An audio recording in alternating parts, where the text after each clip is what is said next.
Welcome to the Armani Talks YouTube channel. I'm your host, Armani Talks. In this channel, I'm covering communication skills in order to help you improve your way with words.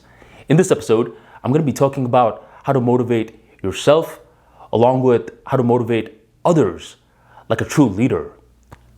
I'm going to tell you a story and I'm not going to waste too much time. For me personally, I used to think that I understood what motivation meant. For me to realize last year that I didn't really understand what it meant. And I'm sure that you're currently in the same boat as well.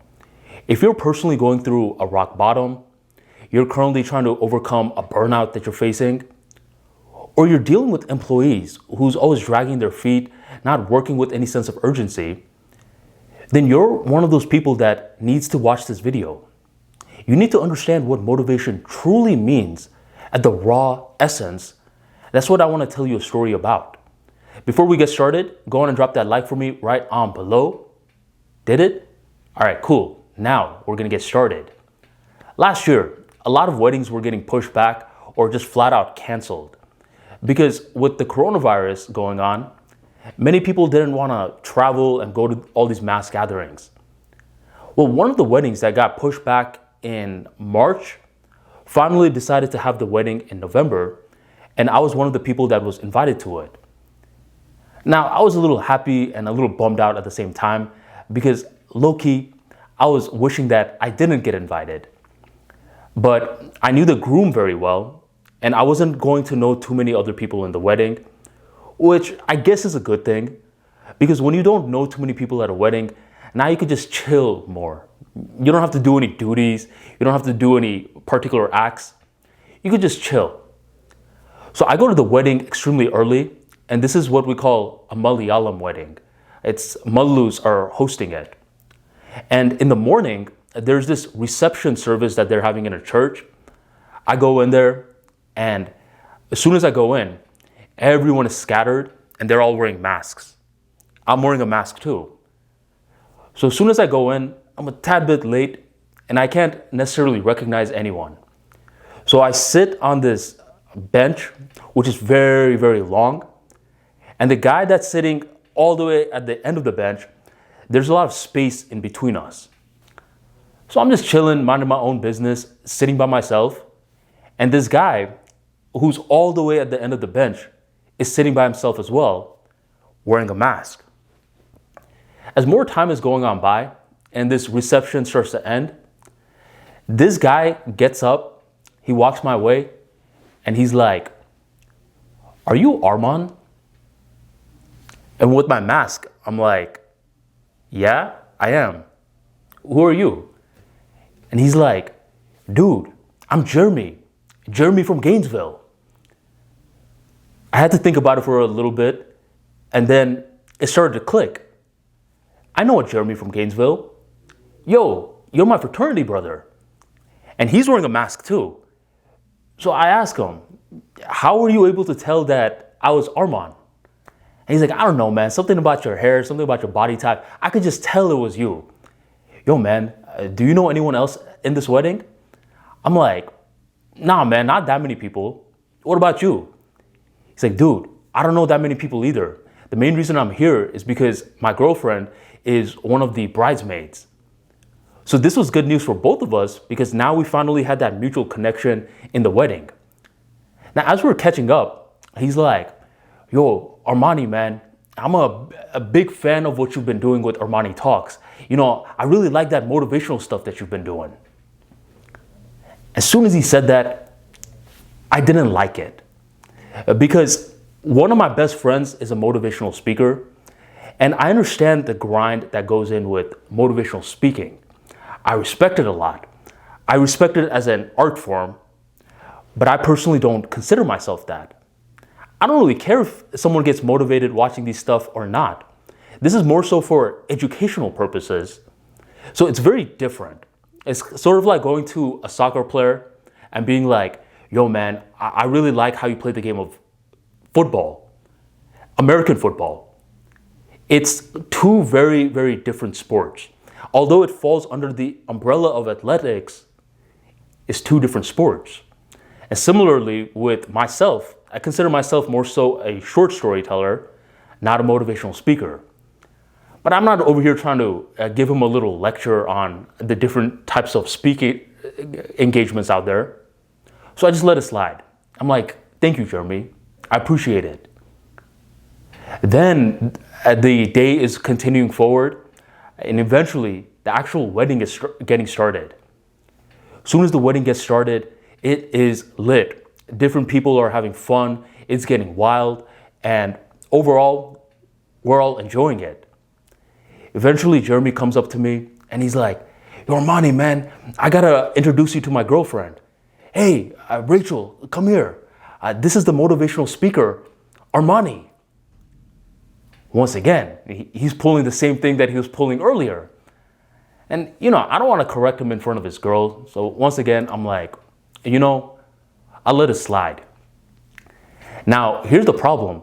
His girl pulls me to the side. He's like, yo, Armani, I just started a new work recently. Do you have any motivation that you can give me to stop feeling so nervous? All this extra stuff. So in her perception, she's viewing me as this motivational speaker who's going to pull her out of darkness. And I'm like, yo, I got to put an end to this. But you know what?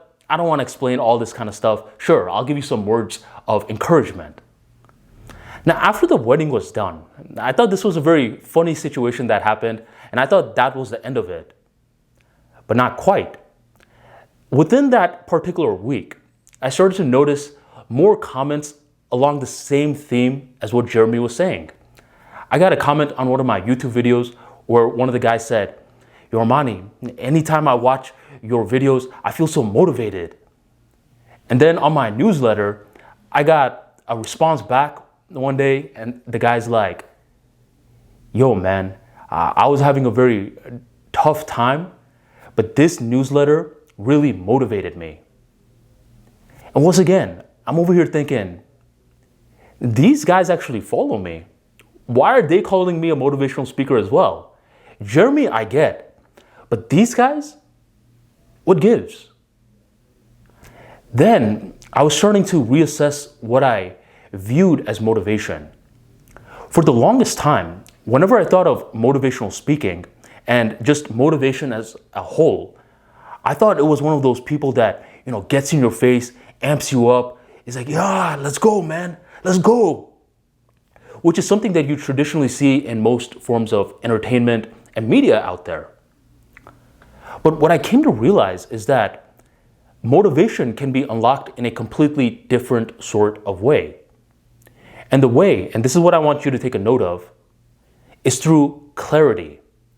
The reason that the person who posted on my YouTube video and newsletter were saying that I motivated them was because I gave them clarity in regards to a certain field. As soon as you give someone clarity, it's as though they feel that charge in their body.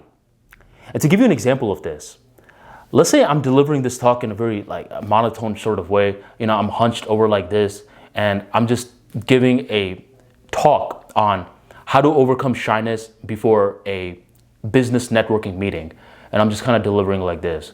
So basically, here's how you overcome shyness before a business networking meeting. And I'm delivering it with very low energy. 100 people are watching the video. But let's say one person is battling shyness right before a business networking event. I'm going to have their attention because I'm speaking directly to their experiences. And I'm basically in my very low energy sort of demeanor. I'm basically giving the solution. I'm explaining why it happens in the first place.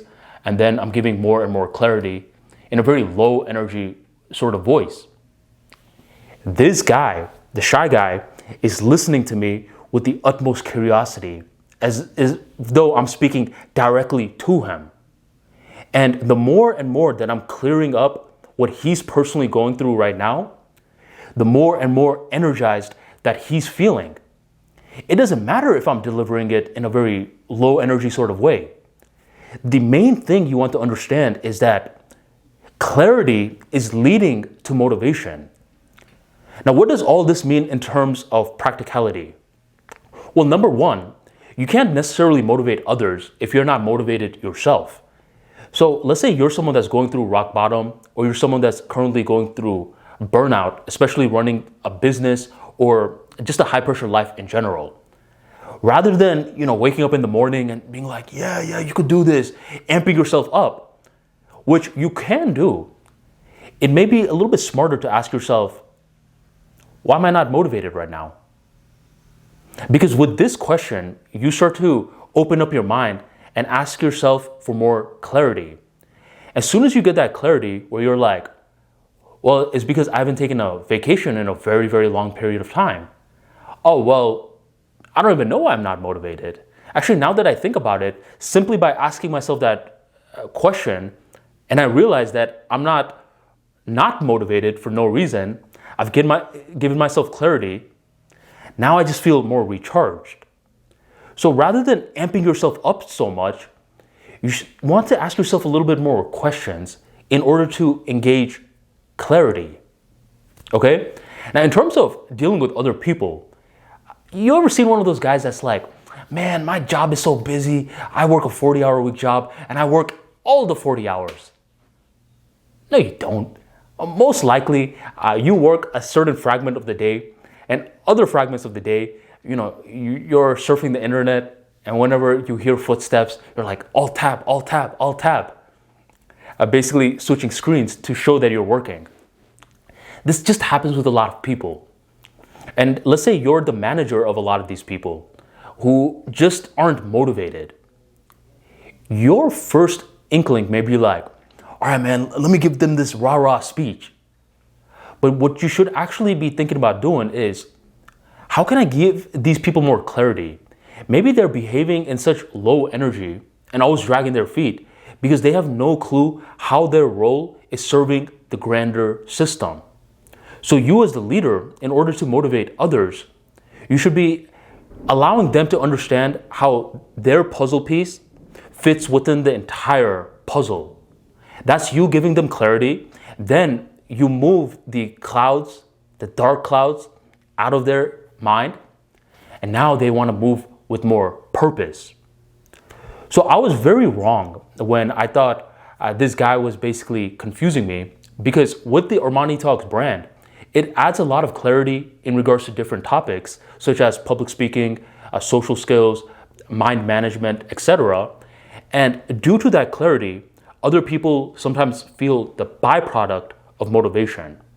So that's what I came to understand. If you're someone that has a very low-key personality, you don't always have to view yourself as having to energize someone in order to motivate them. You just want to be the remover of ignorance, the remover of clouds, so the sun can shine within their minds. You like that analogy, don't you? So if you enjoyed today's video, I highly recommend you check out the ArmaniTalks.com, the shop, which I'm going to put a link in right here, and you can check it out in the description box and the pinned comment right on below. Within the shop, you're going to find a lot of my ebooks, a lot of my paperback books, Kindles, journals, along with masterclasses, which will give you clarity so you feel more motivated to handle your day-to-day tasks with more purpose, fire, and consistency. Check it out in the link in the description box right on below. And thank you for joining the Armani Talks YouTube channel.